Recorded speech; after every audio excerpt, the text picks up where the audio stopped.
سورت ایک سورت دے کر بھیجا، اور ساتھ یہ بھی کہا اللہ کے رسول میں خاص فرشتہ ہوں، اللہ نے مجھے کبھی اس سے پہلے خاص دروازے سے نازل کیا، اس سے پہلے کبھی زمین پر نہیں آیا ہوں میں، اور لے کر کیا آیا ہوں اللہ کے رسول؟ 2 خوشخبریاں آپ کے لیے لے کر آیا ہوں۔ ابشر بنورین، 2 خوشخبریاں ہیں، ان میں سے ایک خوشخبری کیا تھی کہ اللہ نے آپ پر ایک ایسی صورت اتاری ہے جو آپ سے پہلے کسی نبی پر نہیں اتاری۔ وہ کون سی تھی؟ سورہ فاتحہ۔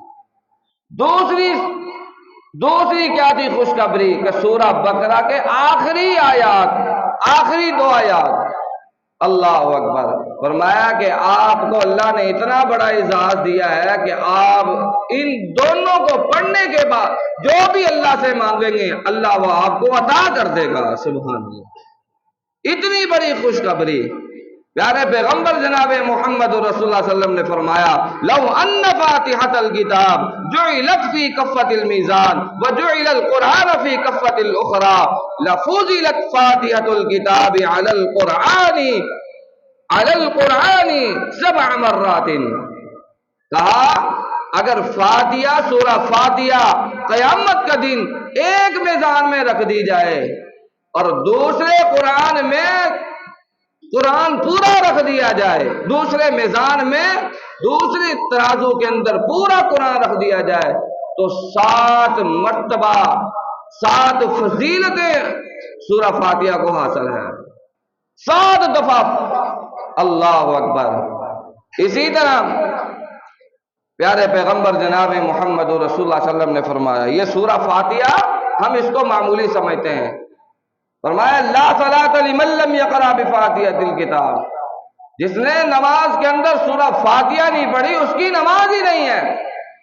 یہ اتنی اعلیٰ سورت، اتنی افضل سورت، اتنی مرتبے والی سورت، اس سورت کا نام سورہ فاتحہ، سورہ رقیہ اور ام القرآن، اس کو شفا بھی کہتے ہیں۔ یہ دم والی سورت ہے، یہ منتروں والی سورت، عرب کے اندر مشہور تھا کہ یہ سورت منتر والی سورت ہے، دم والی سورت ہے۔ حضرت ابو سعید خدری رضی اللہ تعالیٰ عنہ، بخاری کی حدیث ہے کہ رسول اللہ صلی اللہ علیہ وسلم نے ہمیں 30 صحابہ کا لشکر ہمارا روانہ کیا کسی مہم کے لیے، مان کے لیے، جنگ کے لیے۔ راستے کے اندر ہم نے ایک عرب قبیلے کے اندر رات ہو جاتی ہے، قبیلے کے ساتھ ایک جگہ تھی وہاں پڑاؤ کیا، رات گزاری۔ صحابہ کہتے ہیں کہ بھوک لگ رہی تھی، ہم نے قبیلے والوں کو کہا کہ ہماری ضیافت کرو، کہتے ہیں ہم نہیں کرتے، یہ تو اس نبی کے ماننے والے ہیں جو دعویٰ کرتا ہے نبوت کا، نعوذ باللہ۔ اس طرح کی باتیں کی، صحابہ کی گستاخی کی۔ پھر اللہ نے صحابہ کی گستاخی کرنے والوں کو پھر کیسا انجام پر پہنچایا؟ ابو سعید خدری رضی اللہ تعالیٰ عنہ فرماتے ہیں کہ اس قبیلے کے سردار کو ایک بچھو نے ڈس لیا، بڑا دم کروایا، لیکن کوئی افاقہ نہیں ہوا، لا ینفعہ، کوئی نفع نہیں دیا۔ بڑے بڑے حکیم اس وقت کے طبیب آئے، کوئی فائدہ حاصل نہیں ہوا۔ ابو سعید فرماتے ہیں کچھ دیر کے بعد وہ آئے، ان میں سے ایک بندے نے کہا کیا تمہارے اندر کوئی ایسا آدمی ہے جو ہمارے سردار کو دم کرے؟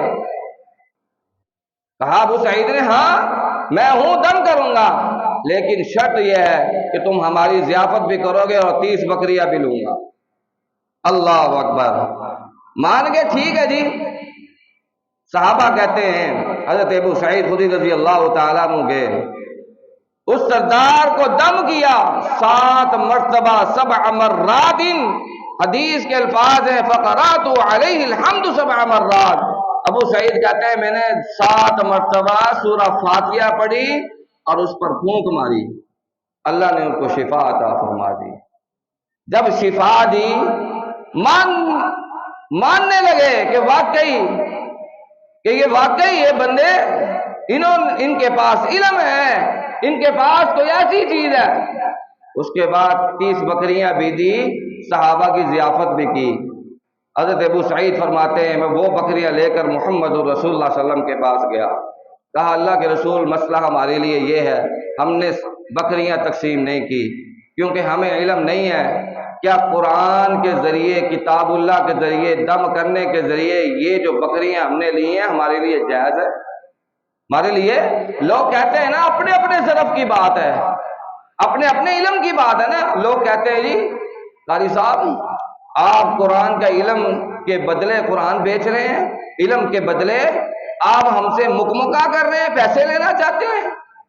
آؤ یہ دیکھو کتنا بڑا واقعہ ہمارے لیے سبق موز واقعہ ہے۔ حضرت ابو سعید رضی اللہ تعالیٰ عنہ نے جب محمد صلی اللہ علیہ وسلم سے کہا، آپ نے فرمایا میرے صحابہ بے شک اس میں کوئی حرج نہیں ہے اور اس کے اندر میرا حصہ بھی مقرر کرو۔ دوسرا واقعہ بیان کر دوں شارٹ کٹ، اللہ اکبر۔ حضرت ابو سالت رضی اللہ، خارجہ بن سالت کہتے ہیں کہ یہ میرے چچا کے ساتھ واقعہ پیش آیا کہ ہم رسول اللہ صلی اللہ علیہ وسلم سے وہاں سے روانہ ہوئے، راستے میں ایک قبیلہ آیا، قبیلے والوں نے دیکھا کوئی جماعت آ رہی ہے، کہا ہے قبیلے والوں نے کہا اے جماعت کے لوگوں، اے لوگوں، اے ساتھیوں رک جاؤ، کیا تمہارے اندر کوئی ایسا بندہ ہے جو ہمارے پاگل انسان کو دم کرے، اللہ اس کو شفا دے دے؟ خارجہ بن سالت کہتے ہیں میرے چچا جان نے کہا ہاں ہے۔ میرے چچا جان نے اس پاگل پر جو زنجیروں سے جگڑا ہوا بندہ تھا دم کیا۔ 3 دن ہم وہاں ٹھہرے، 3 دن، اور 3 دن صبح و شام دم کیا، اور پتہ کیا پڑھتے رہے؟ سورہ فاتحہ۔ سورہ فاتحہ کا دم کیا، 3 دن کے بعد وہ پاگل مجنون بندہ جو زنجیروں کے اندر جگڑا ہوا ہے اللہ نے اس کو شفا عطا فرمائی۔ اللہ اکبر، یہ کتنی بڑی صورت ہے۔ پھر یہاں تک بس نہیں، علامہ احسان الہی ظہیر رحمت اللہ، اللہ ان کی قبر کو جنت کا باغ بنائے، کروڑوں رحمتہ نازل فرمائے۔ ان کا بیٹا احتشام الہی ظہیر وہ بتا رہے ہیں کہ ان کے جاننے والا بلڈ کینسر ہو گیا۔ اللہ جن کو کینسر کی بیماری اللہ سب کو صحت عطا فرما۔ بلڈ کینسر ہو گیا۔ کسی نے بتایا تفسیر الدر المنصور کے اندر بھی تفسیر والے نے لکھا ہے کہ جو بندہ 41 بار اذان، صبح کی اذان کے بعد سنتے پڑھتا ہے، سنتے پڑھنے کے بعد 41 بار جو بندہ سورہ فاتحہ پڑھتا ہے، اللہ جس مقصد کے لیے پڑھتا ہے، جس مقصد کے لیے بھی، اگر قرض دار ہے، اگر اسی طرح بیمار ہے، اسی طرح وہ فقیر ہے، محتاج ہے، 41 بار روز پڑھتا ہے، اللہ اس کی محتاجگی بھی دور کر دیتا ہے، اللہ اس کو شفا بھی عطا فرما دیتا ہے۔ کہتے وہ بندہ روز 41 بار پڑھتا تھا، اللہ نے اس کو شفا عطا فرما دی۔ اسی طرح ایک اور واقعہ کہ اس کو بلڈ کینسر ہو گیا، شادی سے پہلے کہتے 7-8 دن رہتے تھے، شادی سے پہلے اس بندے کو علم ہوا کہ اس کو بلڈ کینسر ہو گیا، لوگوں نے منع کر دیا بھی اس کی شادی نہیں ہونی چاہیے۔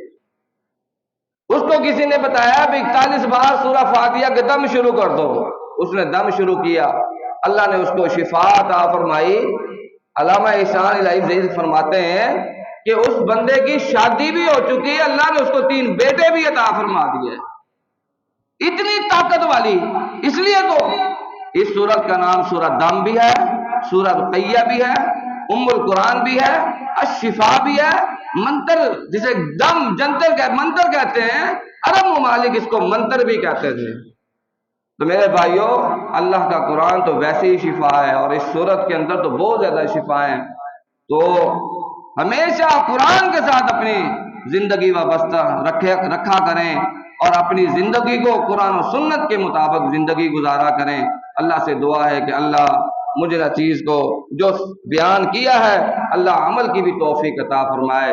اللہ ہم سب بھائیوں کو قرآن و سنت کے مطابق زندگی گزارنے کی توفیق عطا فرمائے۔ وما علینا الا البلاغ۔